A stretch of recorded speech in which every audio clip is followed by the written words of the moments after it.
Welcome everybody to Dharma Punk Seattle. It's good to see you all. We're continuing on the Four Noble Truths on the third week, third noble truth. So as a recap, there is suffering, first noble truth. Second noble truth, there's a cause to suffering. Third noble truth, there's an end to suffering, the cessation of suffering. And through understanding the cause, like we talked about last week, primarily motivated by impermanence, unsatisfactory and impersonal, not having a deep understanding of these realities, we're subject to be tossed around by craving. And so before the Buddha gives the prescription, which is the fourth noble truth, the Eightfold Path, he first tells us that there is, the prognosis is pretty good. If you were to endeavor on the Eightfold Path, that there is an end to suffering.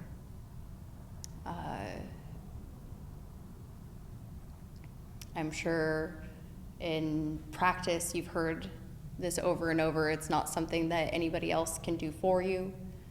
Last week there's the quote from Ajahn Chah. So many people approach practice from this way of, well, I would like to end suffering, but how can you present it to me in a way that's easy so even I can do it? It's very clear in the teachings that, see for yourself. Like, you can go off and, try to do the practices in low effort kind of ways and see what kind of results that produces. See for yourself if that ends suffering. See for yourself if following your every craving and desire leads to the end of suffering or not. I know for me, it seems like it's a little bit counterintuitive. It's so easy to follow the cravings. That's just the natural, the status quo, to be pushed and pulled around by the mind. And to confront that and to go up against it is really fucking hard. But the interesting thing about the practice is that it gives us the grace of time and the grace of trying to approach this practice through a lens of compassion rather than with a spiteful hammer, which is, I think, the way that many people, especially folks who grew up in the West, have a tendency to have a very hammer and nail perspective with the practice. How can I accomplish this? How can I have Buddhism? How do I get Buddhism? How do I get free? How do I become free? And through the end of suffering, once we've come to understand it more deeply, it's not about becoming anything. It's more of an annihilation of the self.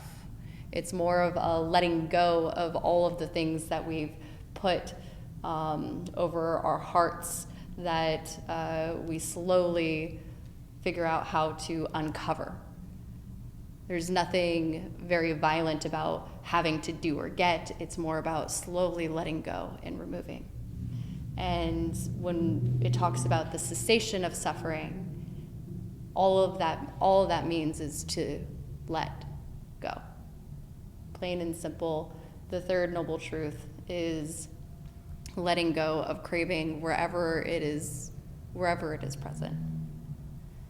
Now, letting go is kind of a big buzzword in itself. What does letting go actually mean?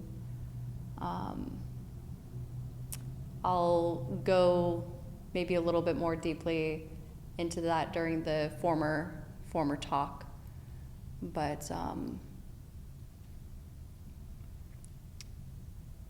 letting go isn't easy.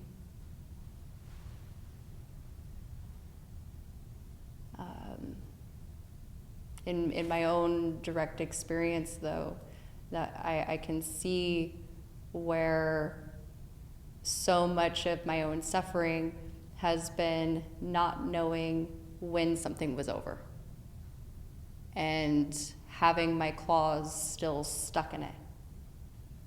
And when they talk about this being like the, be an island unto yourself, but Sangha, right? Like that's something that I talk about all of the time, this sort of contradiction between like be with people, but like do your own thing.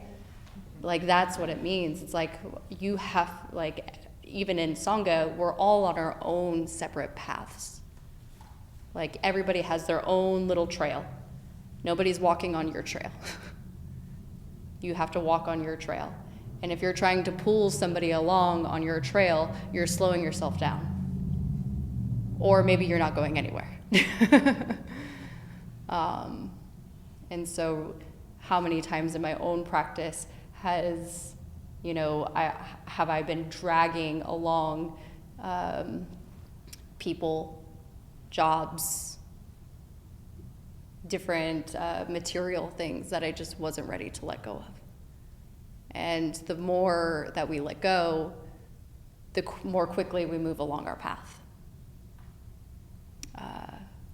And some of those weights are bigger than others, for sure. So the question I'll pose today is, what are you dragging?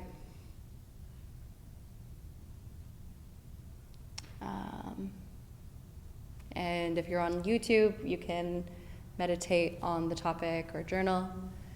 And we'll do just two different groups today.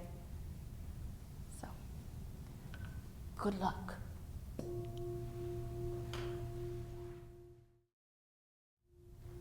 All right. Get comfortable. Once you're ready to meditate.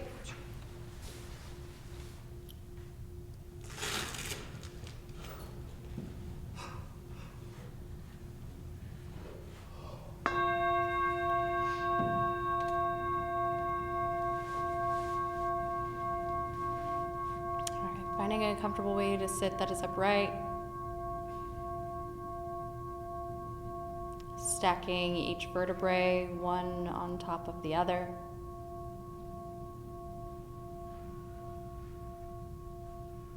Drawing the lumbar in.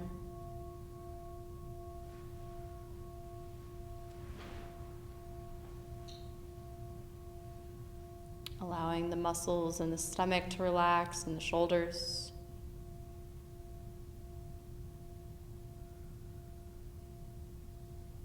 Letting the body hang like a coat on a hanger.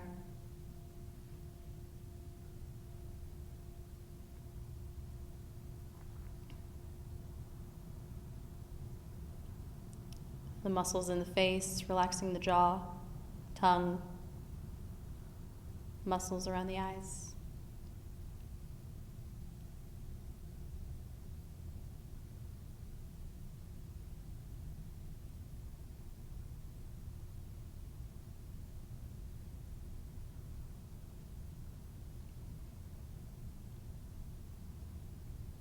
And coming to your breath.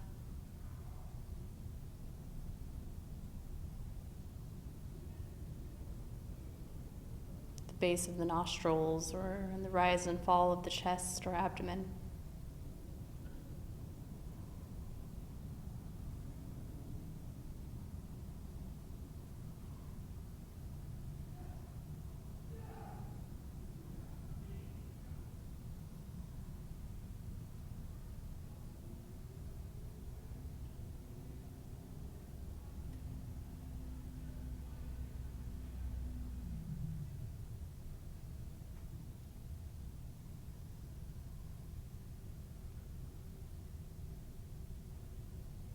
plugging in different aspects of the Eightfold Path as we watch the breath using wise effort.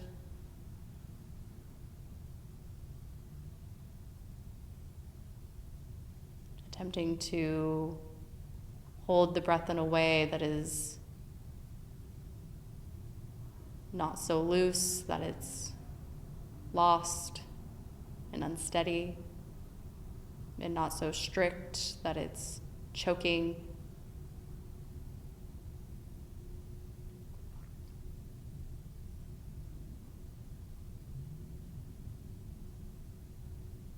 Wise intention, reminding ourselves of the purpose of following the breath, so we don't become bored and fall into planning or fantasizing.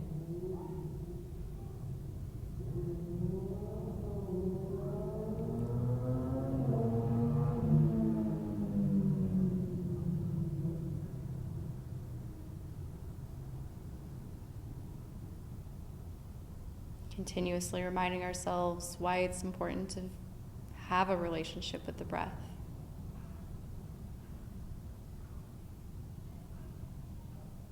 Why it's important to just be here in this moment.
It's only in the present moment that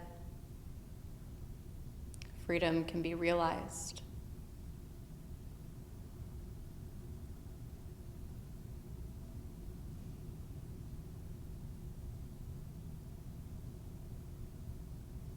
Freedom's not in the future or the past.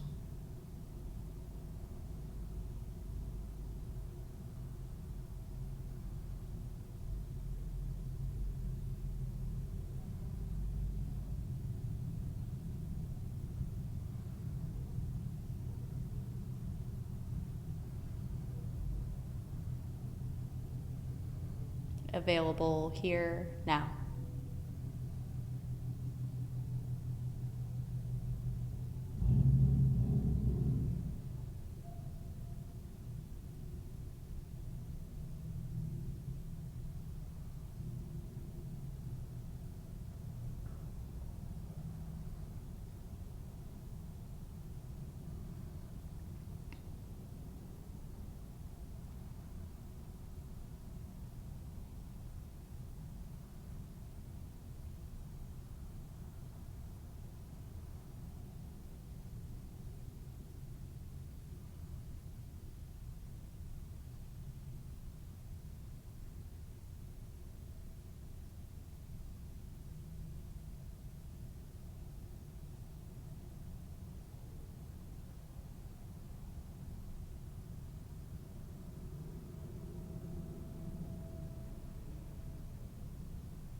Now extending, following the breath to the other contact points. If you're at the nose, following with your awareness down to your chest or belly. And if you're at your belly, following with your awareness the breath up to the nose. Expanding awareness throughout the body.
And as you inhale, the breath moving up out of the head.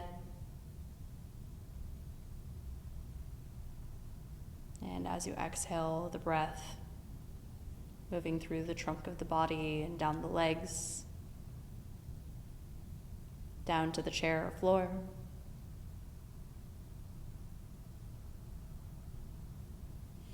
Until the awareness of the breath and body pervades each section of the body.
Next, bring to mind something small that you're dragging. The temptation is typically to go through and pick the biggest, largest thing that we're dragging, but for the sake of this meditation and exercise, attempt to pick something small.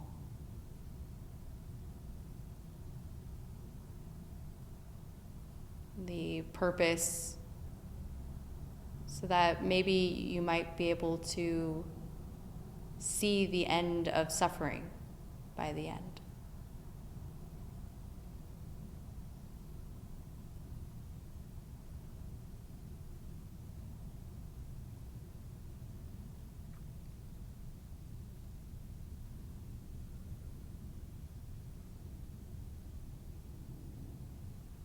Bringing this thing to awareness and taking a moment to investigate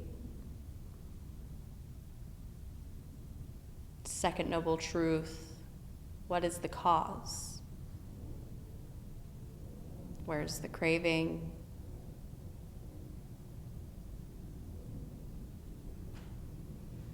Is it impermanent, impersonal, unsatisfactory? using the tools of investigation.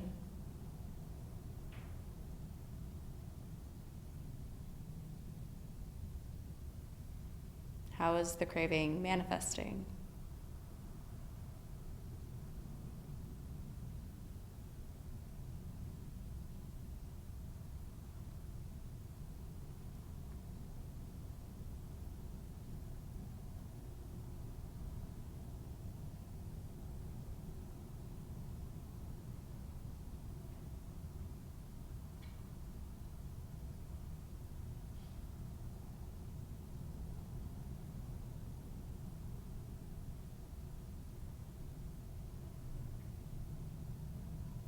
What do you want more of or to get away from?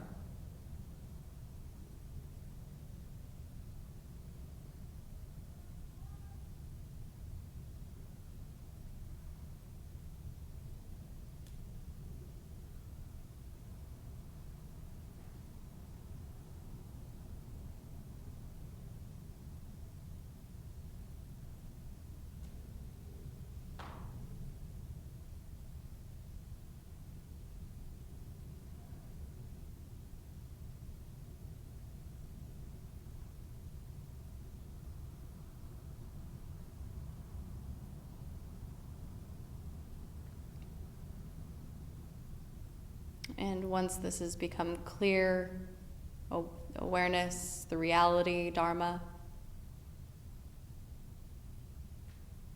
bring care.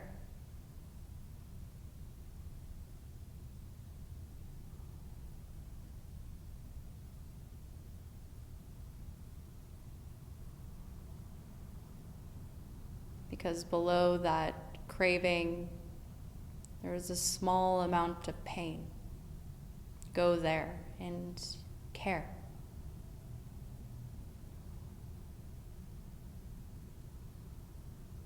I care about you.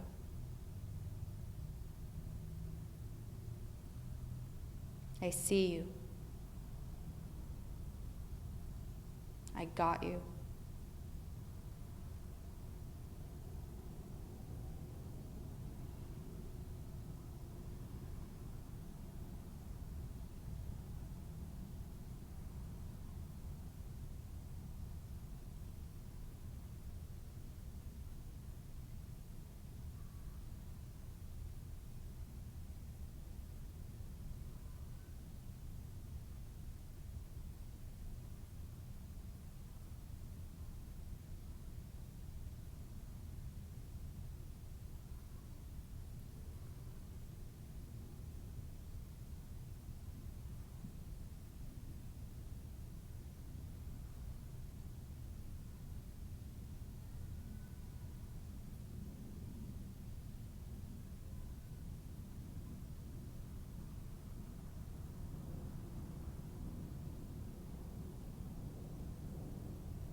I care about you.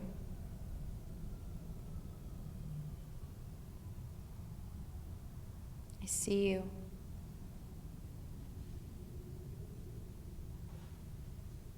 I got you. Maybe even using your own first name.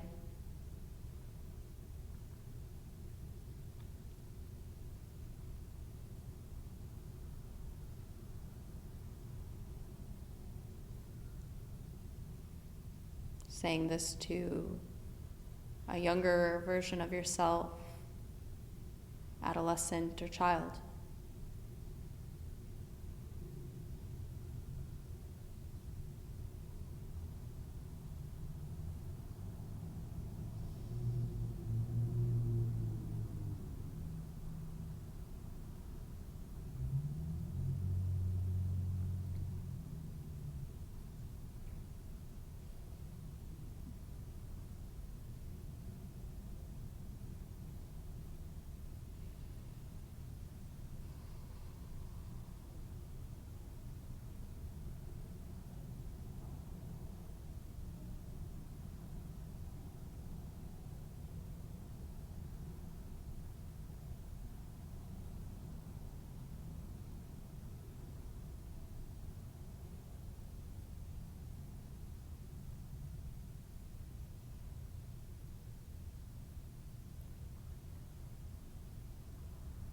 Next, moving toward release, letting go.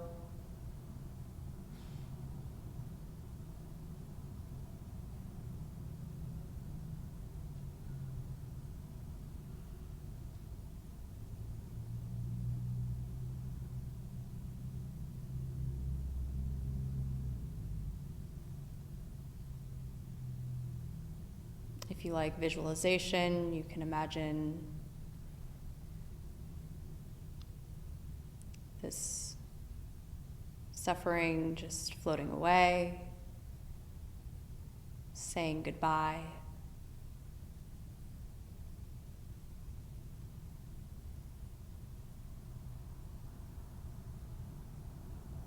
Letting it fade.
If the mind is resistant, keeps picking the suffering back up,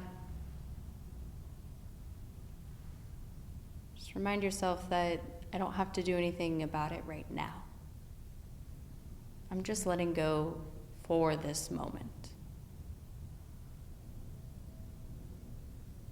Just right now.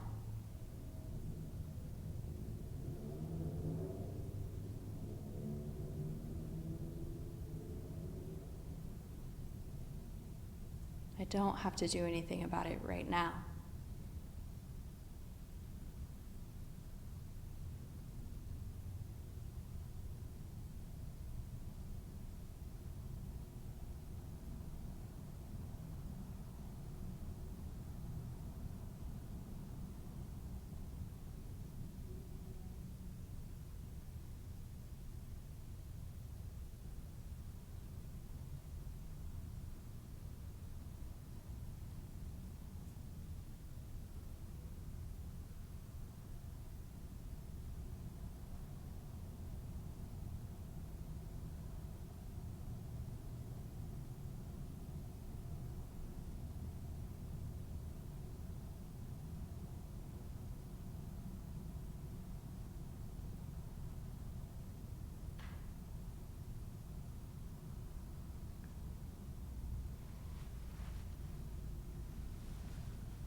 And as we let go, noticing ease.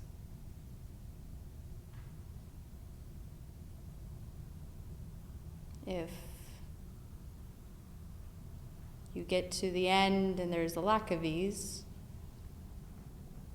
return to the beginning, back to awareness. This is information that we might have missed something in our awareness practice.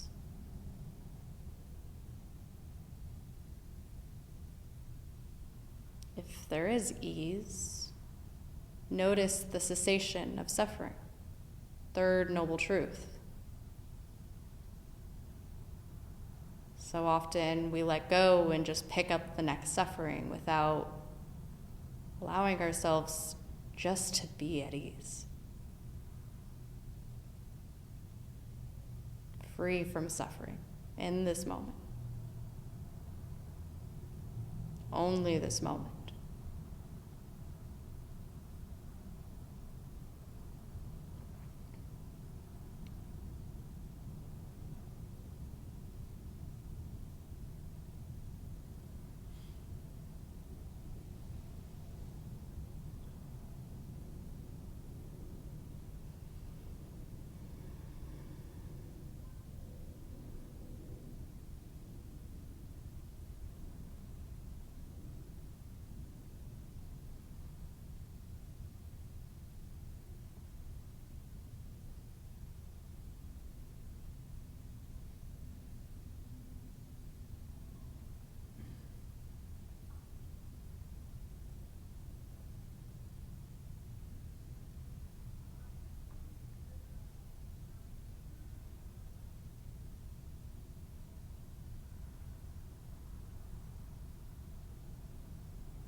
What does it feel like to be at ease?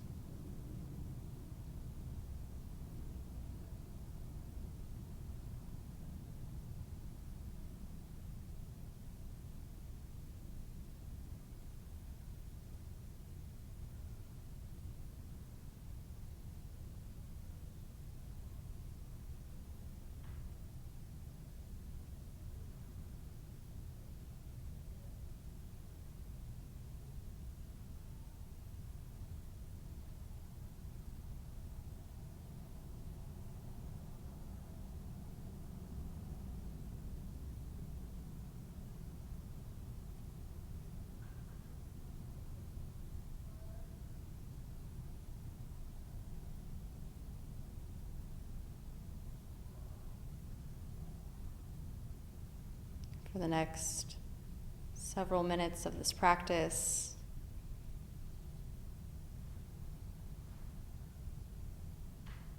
continuing to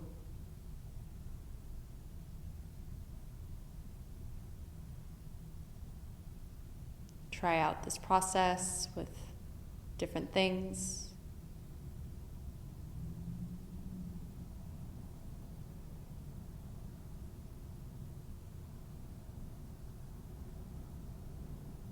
Seeing for yourself.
through the Third Noble Truth, letting go,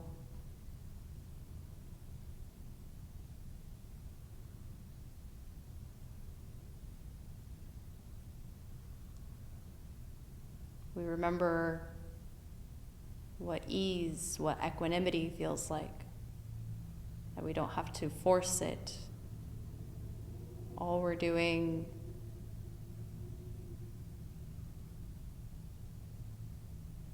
is taking the rocks out of our backpack. We're not dragging things behind us. We become lighter.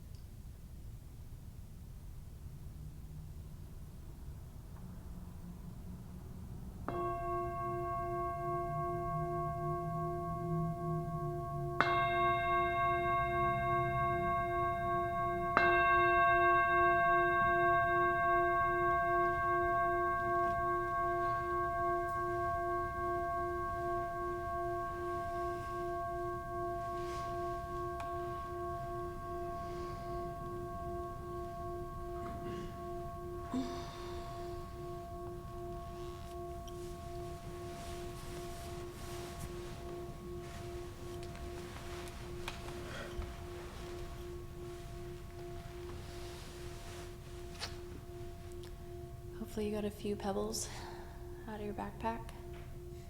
Just a couple. I'm going to start with a little... So my favorite book on the Four Noble Truths is a book called The Four Noble Truths. It's by Ajahn Sumedho. If you ever are interested in studying the Four Noble Truths on your own, John says that what the Buddha taught has a really good description. I haven't read that one yet. But has a really good, easy, tangible way of understanding the Four Noble Truths. And similarly, Ajahn Sumedho's Four Noble Truths. It's for free online. There's a PDF.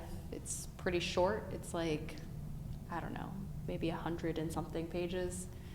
I've been trying to get copies for a long time, but I would have to get them shipped internationally from like England. And last time I asked them, they were on Rain's retreat. And so every like 6 months or a year, I send them an email and hope that I time it right.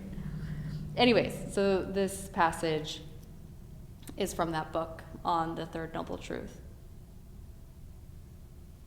So it goes, people rarely realize non-suffering because it takes a special kind of willingness in order to ponder and investigate and get beyond the gross and the obvious. It takes a willingness to actually look at your own reactions, to be able to see the attachments and contemplate, what does attachment feel like? For example, do you feel happy or liberated by being attached to desire? Is it uplifting or depressing? These questions are for you to investigate. If you find out that being attached to your desires is liberating, then do that. Attach to all your desires and see what the result is. In my practice, I have seen that attachment to my desires is suffering. There's no doubt about that. I can see how much suffering in my life has been caused by attachments to material things, ideas, attitudes, or fears. I can see all kinds of unnecessary misery that I have caused myself through attachment because I did not know any better. I was brought up in America, the land of freedom. It promises the right to be happy. But what it really offers is the right to be attached to everything. America encourages you to try to be as happy as you can by getting things. However, if you are working with the Four Noble Truths, attachment is to be understood and contemplated. Then the insight into non-attachment arises. This is not an intellectual understanding or a command from your brain saying that you should be non-attached. It is just the natural insight into non-attachment or non-suffering. So, such a good book. I feel like it's such a great way of breaking down the Four Noble Truths. And here, one of the things that I try to be really clear on, as people might see these words used interchangeably, he uses the word attachment. That's not something that I've used as much, but making that synonymous with craving. This is not two different things that you have to look at or see differently. Same thing. Craving, attachment, same word used interchangeably. And so Ajahn Sumedho chose to use attachment.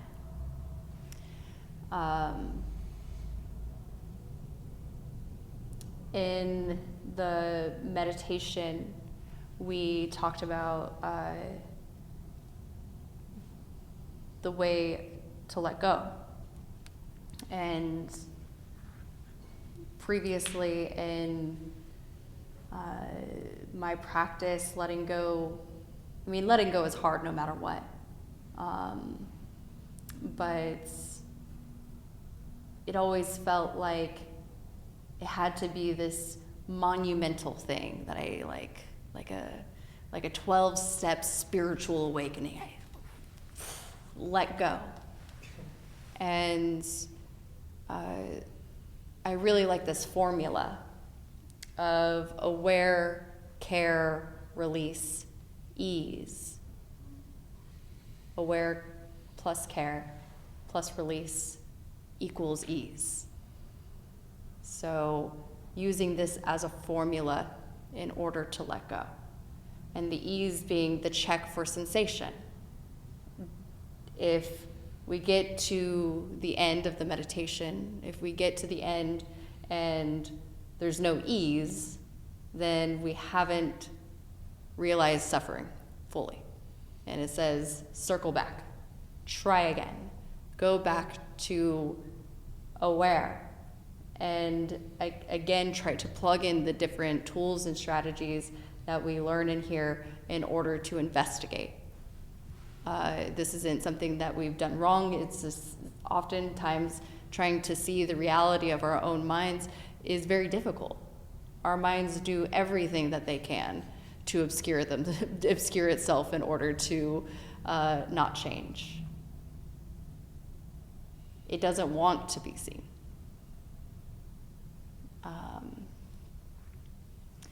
And so this is why it takes so long in such a gentle,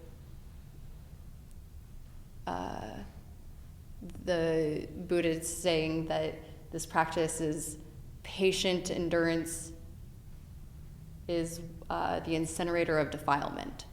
Patient endurance. Being able to continue to stick to the practice. Because when the suffering is so big, what we want to do is have a big reaction to it. Like, we need to have that much force in order to get rid of the suffering. But that's the problem. We want to get rid of the suffering. And often when we come at it from that perspective of I have the suffering in my life, how do I get rid of it? And again, this is like, instead of hucking the candle, we're just simply doing a small extinguishment of the flame. A gentle tap.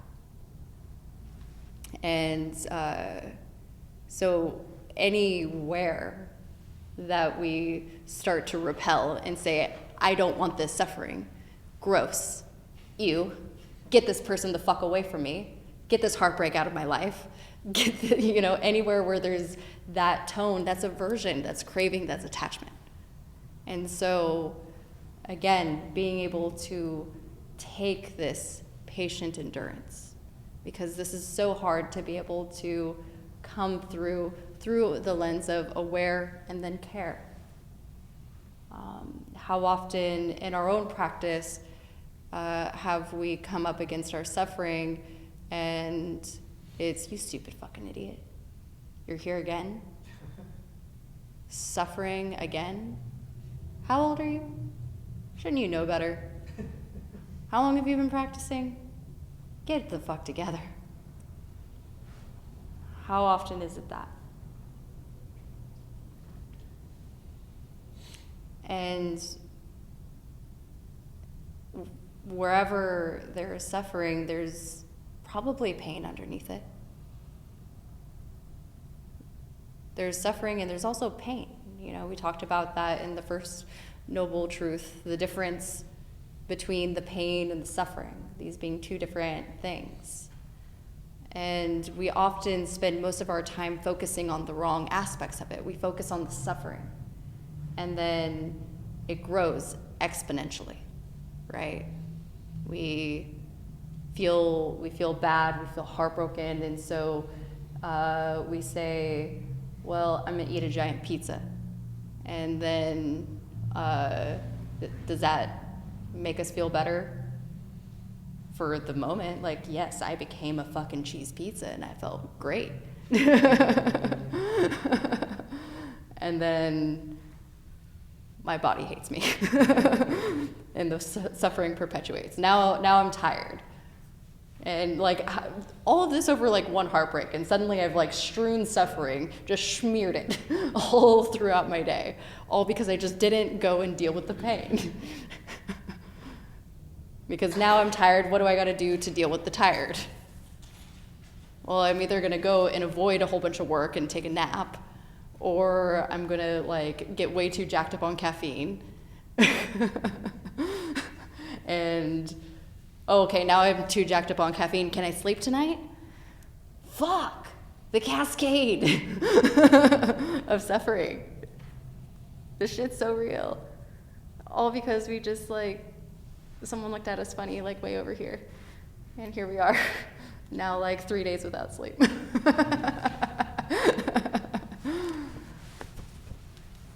so fragile.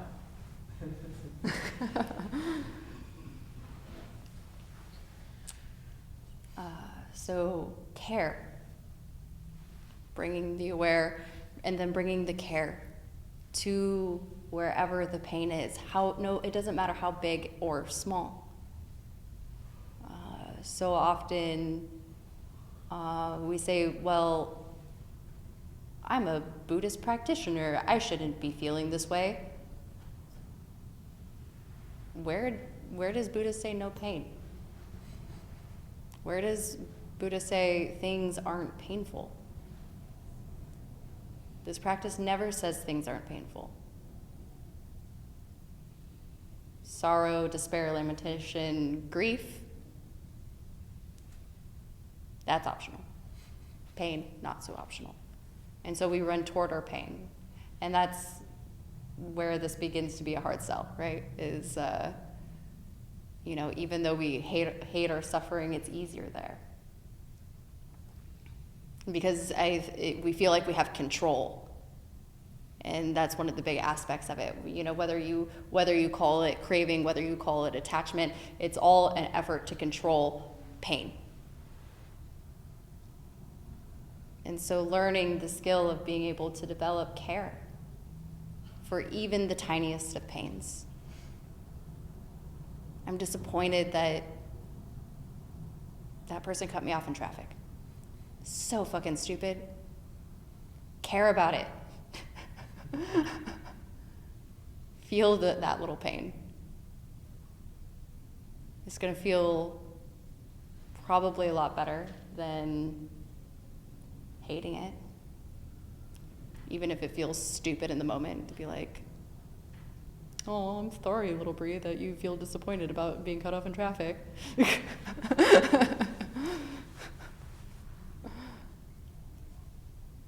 That judgment.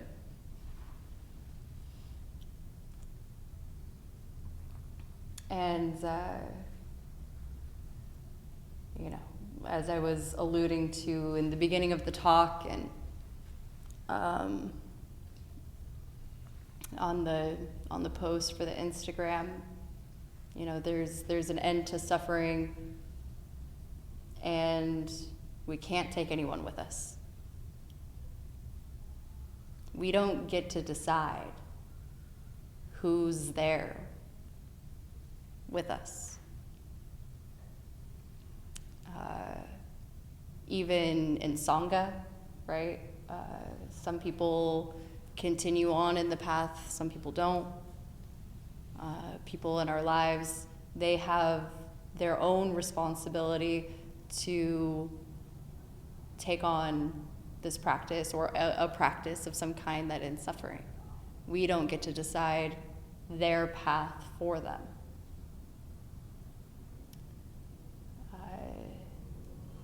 And I think when it relates to people, or especially like world issues, the shit that's going on in the world, like we just so badly want control. To just sit with the pain and not have any control over it. Especially, you know, like we want to drag that shit with us for as long as we can. In my own relationships to relationships, my own relationship to relationships, I think that's been one of the biggest things, was I didn't know when letting go was appropriate. That my body and the suffering was very evident, and I went through trying to let go of all of these other things, but not letting go of the actual source of the suffering. Still trying to drag it along, not seeing the reality. And not knowing when the appropriate time to let go was.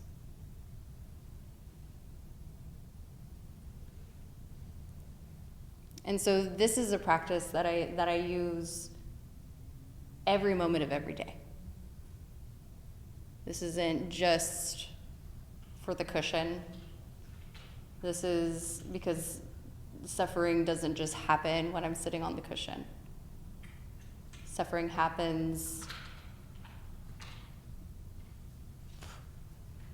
infinite number of times. And my mind is still as fucking just gangster as ever. Relentlessly trying to get rid of pain. Relentlessly trying to attach. Craving. And knowing the appropriate time to let go. Bringing my mindfulness practice straight into the moment, so that way, like the meditation was talking about, freedom isn't in the future when I like do so many meditation retreats and meditate for 2 years. It's right now.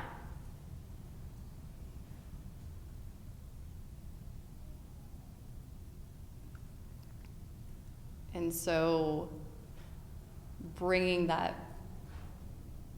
into our direct experience. Where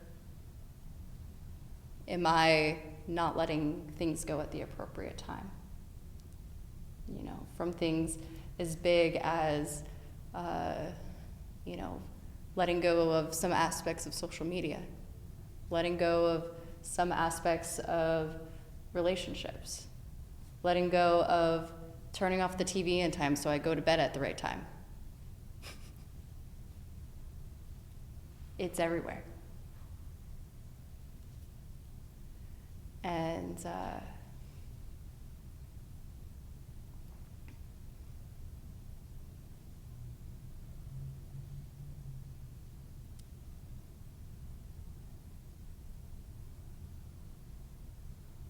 think that is about what I got for today.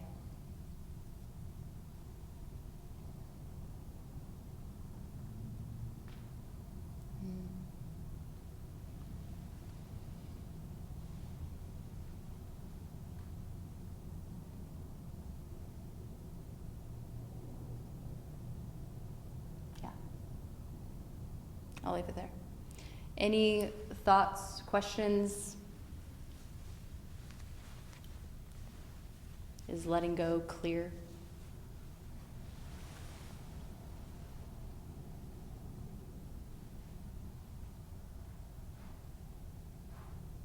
You did a good job describing my last week.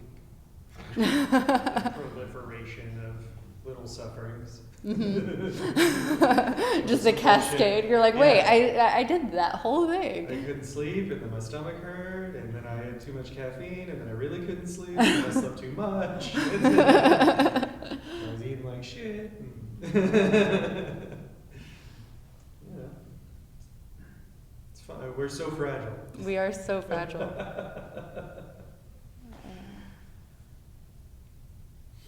Yeah. When you describe it like that, right? Or when the idea that there is an end to suffering seems a little ethereal. It seems a little ethereal. It seems a little distant. Yeah. Right. I guess there's moments where it ends. Right.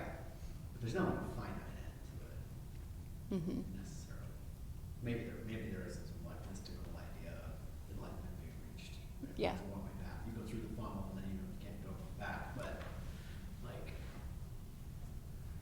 it feels like if there's an end. Right. There's like an end to each suffering, Yeah. each individual. Yeah. I mean, all of those perspectives I think are useful when investigating like what does the end of suffering mean? And it's like how many ends of suffering do I need to strew together to be totally free, right? It's probably gonna take a long time to. I think that we see that, right, in the practice, that like we slowly over time create more and more and more and more. And I think the more that we dedicate ourselves to it, right, and the lighter our packs get, I feel like that's a big part of it too. The more for many of us, right, when we started this path, it was like, we had like every fucking trauma. There was like shackles and they had hound dogs on them and shit. It was crazy when we started on the cushion.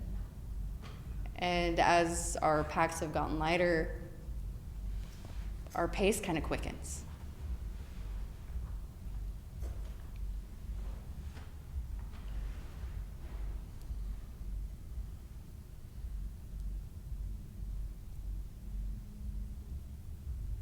But I hear you. I also, the idea of being like 100% free from suffering, I believe it's possible, but it does feel surreal. You can suffer over it. Yeah, I sure could suffer over it. I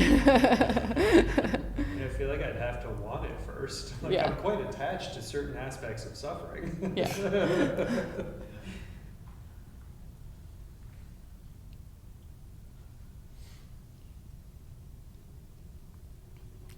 Any other thoughts or questions?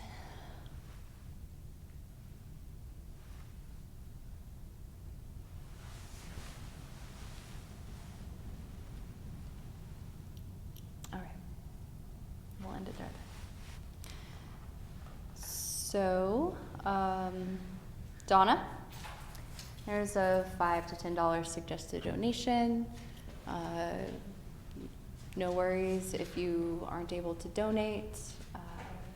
Buddhist teachings are freely offered. We are trying to pay rent, put on more retreats, so this is helpful toward that end.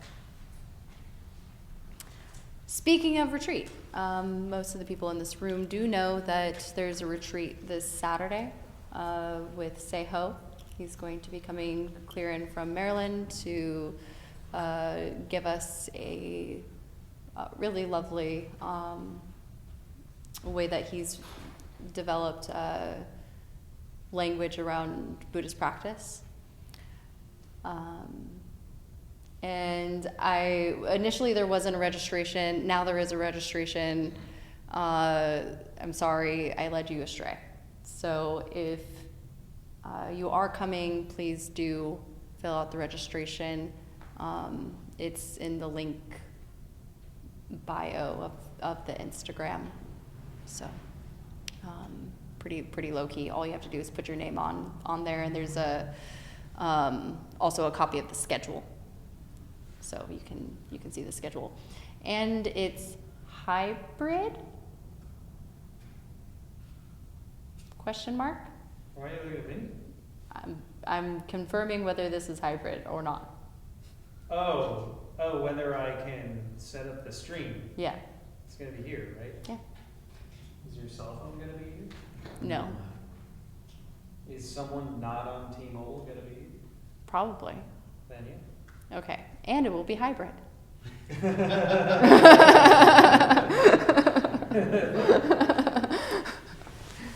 I'll even probably edit it and post, all the talks as pieces. Beautiful. All right, I think that's everything. So let's go ahead and dedicate the merit. May any merit that was gathered here today be spread above and below to the seen and the unseen, to those being born and to those who are dying. Dong.